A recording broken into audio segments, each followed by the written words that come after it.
Have you ever wondered why some people cry over things others barely notice, and why the world seems almost eager to punish them for it?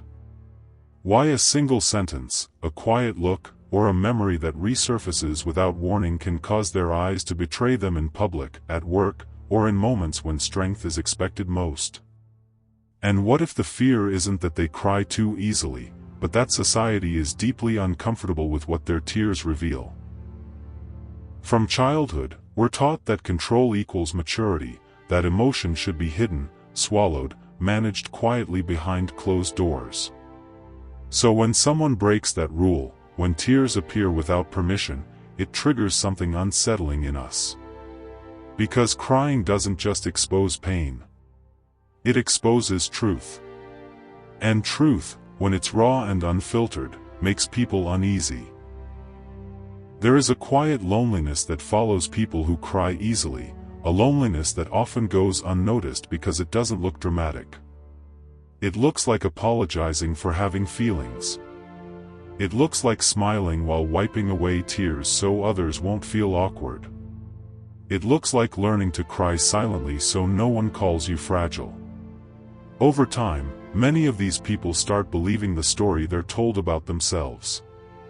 That they are too much. Too emotional.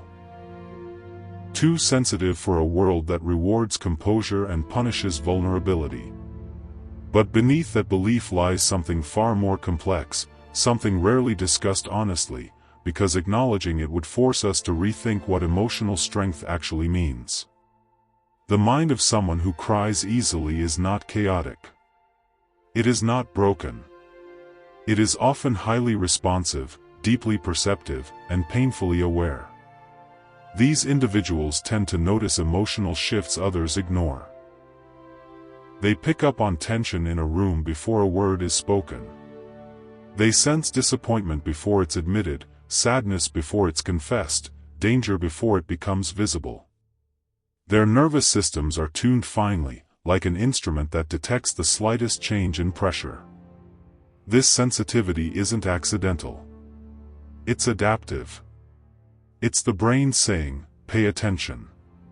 Something matters here." But when that alert system fires too often in a society that values emotional suppression, tears become the outward signal of an inner system working overtime. What most people don't realize is that crying is not just an emotional response. It's a biological language.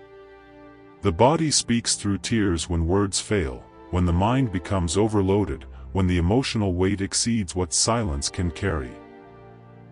For people who cry easily, the threshold between inner experience and outer expression is thinner. Not weaker. Thinner. Meaning less delay, less filtering, less denial. Their emotions don't hide. They arrive fully formed, demanding acknowledgement. And that honesty can feel terrifying in a culture obsessed with control. There's a hidden fear that follows these individuals everywhere. Not the fear of crying itself, but the fear of being seen while crying. The fear of losing respect. The fear of being dismissed, underestimated, or quietly excluded from leadership, intimacy, or seriousness. Many learn to scan their environment constantly, asking themselves, is it safe to feel here? That question alone reveals how much emotional labor they carry. Because when your natural response is treated like a liability, you don't just manage emotions. You manage perceptions. You manage reactions. You manage yourself. Ironically, this constant self-monitoring can make the tears come faster. Suppression doesn't dissolve emotion. It compresses it. Like steam building behind a sealed valve, pressure increases until release becomes inevitable. And when it finally happens, it looks sudden, irrational, or exaggerated to those watching from the outside. They don't see the hours, days, or years of restraint that came before that moment. They only see the spill, not the containment. Here's where the misunderstanding becomes dangerous. People who cry easily are often told they need thicker skin, as if emotional sensitivity were a defect to be cured. But thicker skin doesn't create resilience. It creates distance. And distance, when taken too far, disconnects us from empathy, intuition, and self-awareness. Many people who pride themselves on never crying aren't stronger. They're numb. They've learned to mute signals instead of interpreting them. And while that may look impressive on the surface, it comes with a cost that often shows up later as burnout, emotional confusion, or an inability to form deep connections. Those who cry easily often feel deeply connected to meaning. They don't just experience events, they experience implications. A goodbye isn't just a goodbye. It's loss, memory, uncertainty, and the awareness of time passing all at once. A harsh word isn't just sound. It's rejection, history, and identity colliding in a single moment. When you feel at that depth, tears are not an overreaction. They're an honest one. But honesty has a price. The world tends to reward emotional containment, not emotional clarity. And so people who cry easily are often taught to doubt their own reactions. To ask themselves whether they're being dramatic, whether they're imagining things, whether their feelings are valid. Over time, this self-doubt can become more damaging than the tears themselves. Because once you stop trusting your emotional signals, you stop trusting your perception of reality. There is also a quieter truth that rarely gets spoken. People who cry easily are often the ones who absorb emotional weight for others. They listen. They hold space. They notice what's unsaid. They become emotional buffers in relationships, families, and workplaces. And while this ability can be deeply valuable, it can also be exhausting. Carrying unprocessed emotion, your own and others, without proper boundaries can wear down even the strongest nervous system. Tears, in this context, are not weakness. They are overflow. Yet society rarely asks what these individuals need. Instead, it asks them to change, to harden, to adapt, to become less themselves. And that pressure creates an internal conflict that many never resolve. The conflict between authenticity and acceptance. Between emotional truth and social survival. And living inside that conflict for too long can fracture something essential inside a person. But here's the paradox. The same people who are dismissed for crying easily are often the ones capable of profound insight, creativity, and emotional intelligence. They understand pain not as an abstract concept, but as a lived experience. They recognize nuance where others see simplicity. They feel the undercurrents of human behavior, the quiet motivations, the hidden fears. Their tears are not signs of fragility. They are signs of proximity.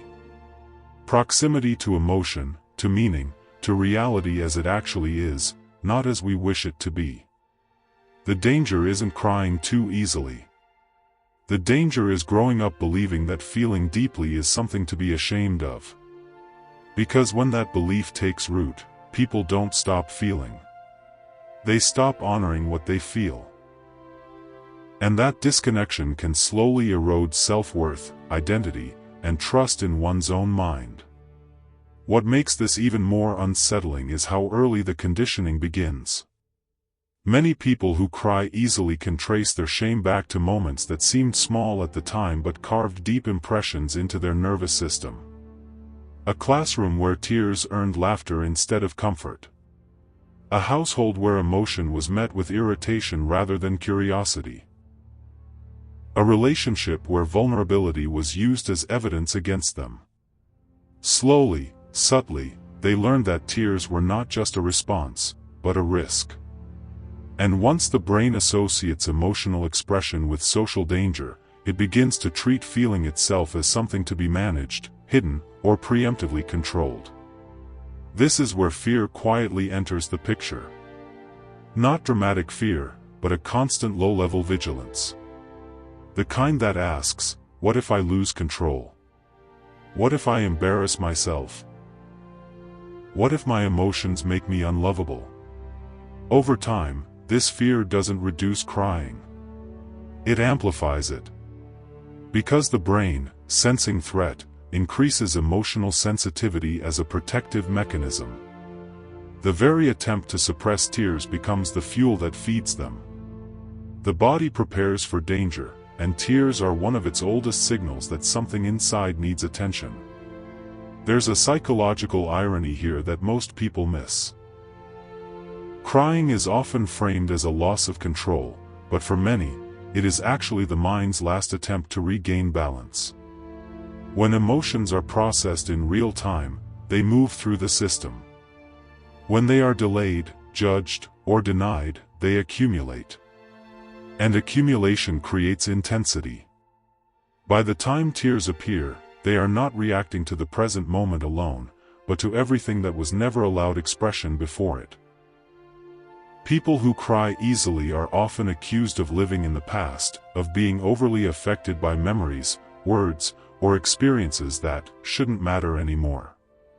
But this misses a critical truth about how the brain stores emotion. Unprocessed experiences don't fade. They wait. And when something in the present echoes the emotional frequency of the past, the nervous system responds as if time has collapsed. Tears become the bridge between then and now, not because the person is weak, but because their mind remembers what others have buried. There's also a darker misconception that quietly harms these individuals, the belief that emotional sensitivity makes someone unreliable under pressure. In reality, many people who cry easily perform remarkably well in high-stakes situations once their emotions are acknowledged rather than fought. The issue isn't intensity. It's resistance. When emotional signals are respected, they become information instead of interference. When they're rejected, they turn into noise. But the world rarely teaches this distinction. Instead, it praises stoicism as maturity and equates emotional distance with wisdom. This creates a dangerous hierarchy of emotional expression, where some feelings are considered acceptable and others are treated as liabilities. Those who cry easily end up internalizing the idea that they are flawed versions of a better, more controlled ideal. And that belief, more than the tears, is what slowly erodes confidence. Many of these individuals try to fix themselves. They read books on emotional regulation, force themselves into situations that require constant composure, rehearse responses in advance, and practice holding their breath when emotions rise. Some succeed temporarily.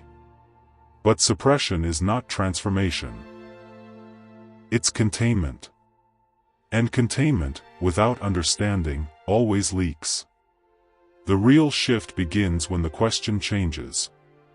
Not, how do I stop crying, but what is my mind trying to tell me before the tears arrive? Because tears are rarely the beginning of the story. They are the punctuation at the end of a sentence that started much earlier. Learning to listen before that point is where real emotional intelligence develops. There is also an important boundary that people who cry easily must learn, not to become less emotional, but to become more selective with where and with whom they open themselves. Sensitivity without boundaries leads to exhaustion. Sensitivity with discernment becomes wisdom. This distinction matters. Because not every environment deserves your honesty. Not every person is equipped to hold your truth without distorting it.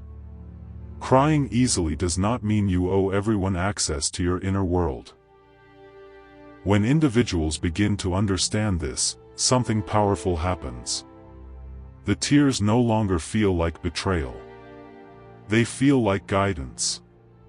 Signals that something needs care, clarity, or closure.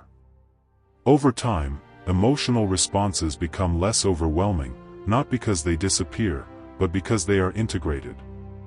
The nervous system learns that expression does not always equal danger. That vulnerability, when chosen rather than forced, can coexist with strength.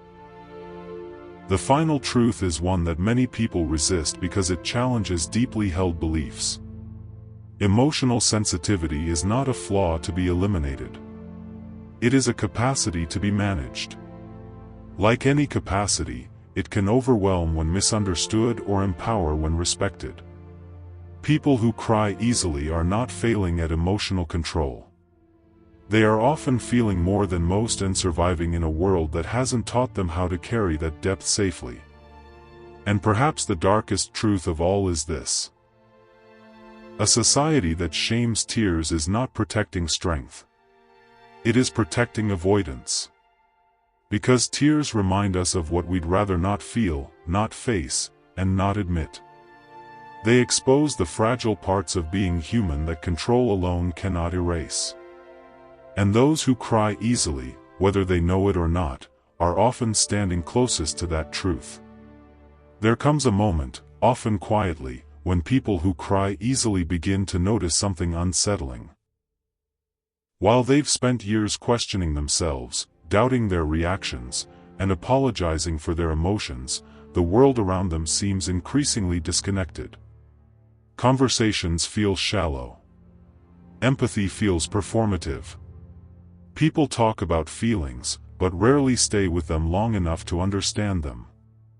And in that contrast, a realization begins to form: perhaps the problem was never the tears, but the environment that had no patience for emotional depth.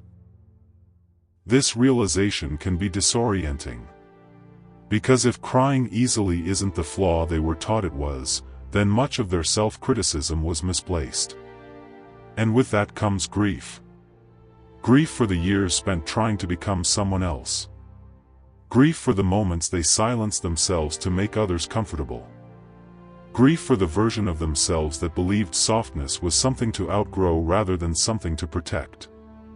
But grief, like tears, is not an endpoint. It's a transition. Psychologically, people who cry easily often possess a heightened capacity for emotional memory. They don't just remember events, they remember how those events felt. This makes them excellent storytellers, caregivers, creators, and thinkers. It also makes them vulnerable in environments that reward speed over reflection. In fast-moving worlds, depth feels like a delay. And so these individuals are often told to hurry up emotionally, to move on before they've processed what actually happened. When processing is rushed, emotions don't resolve. They resurface later, stronger and less predictable. This is why many people who cry easily report feeling blindsided by their own reactions. A song, a scene, a passing comment suddenly unlocks something they thought was long gone. But nothing was wrong. The mind was simply waiting for permission to finish what it started. There is a subtle strength that develops when someone stops fighting this process and starts understanding it. They learn to recognize early emotional signals instead of waiting for overload. They begin to name feelings before they escalate. They give themselves moments of privacy, reflection, or expression before the pressure becomes unbearable. Over time, crying becomes less chaotic, less shame-filled, and more purposeful. This doesn't mean tears disappear. It means they arrive with context instead of confusion. One of the most damaging mistakes people who cry easily make is believing that emotional regulation means emotional reduction. It doesn't. Regulation is about flow, not force. About allowing emotions to move through the system instead of trapping them inside. When people learn this distinction, their relationship with tears changes. Crying becomes something that happens with them, not to them. There's also an important warning that rarely gets mentioned. Emotional sensitivity, when constantly invalidated, can turn inward. People begin to distrust their instincts. They second-guess their perceptions. They minimize their experiences. Over time, this self-invalidation can be more harmful than external judgment. Because when you stop believing yourself, you lose your internal compass. And without that compass, decision-making becomes driven by fear rather than clarity. This is why awareness matters. Not awareness in the sense of labeling oneself as sensitive, but awareness of how one's emotional system actually works. Understanding triggers. Understanding thresholds. Understanding recovery time. Emotional intelligence isn't about being unshaken. It's about being informed. When people who cry easily start honoring their emotional data instead of rejecting it, they often experience an unexpected shift. Confidence grows. Not the loud kind, but the quiet kind rooted in self-trust. They stop explaining themselves to everyone. They stop apologizing for reactions they no longer see as defects. They choose environments, relationships, and rhythms that respect their internal pace. And here's the part that many don't expect. As self-acceptance deepens, resilience increases. Not because emotions weaken, but because resistance fades. The nervous system relaxes when it no longer feels under attack from within. Tears still come, but they don't derail. They inform. They pass. The darkest truth about people who cry easily is not that they are fragile. It's that they live in a world that hasn't learned how to sit with feeling. A world that confuses emotional suppression with strength and calls numbness maturity. In such a world, those who feel deeply become mirrors, reflecting back what others avoid. And mirrors are often blamed for what they reveal. If there is a transformation here, it lies in reframing tears not as evidence of weakness, but as signals of presence. Of being engaged with life rather than detached from it.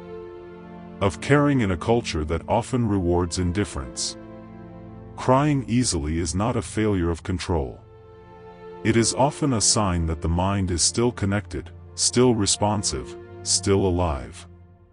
And perhaps the most unsettling question to leave with is this. In a society where fewer people cry, fewer people feel, and fewer people truly listen, who is actually losing their strength?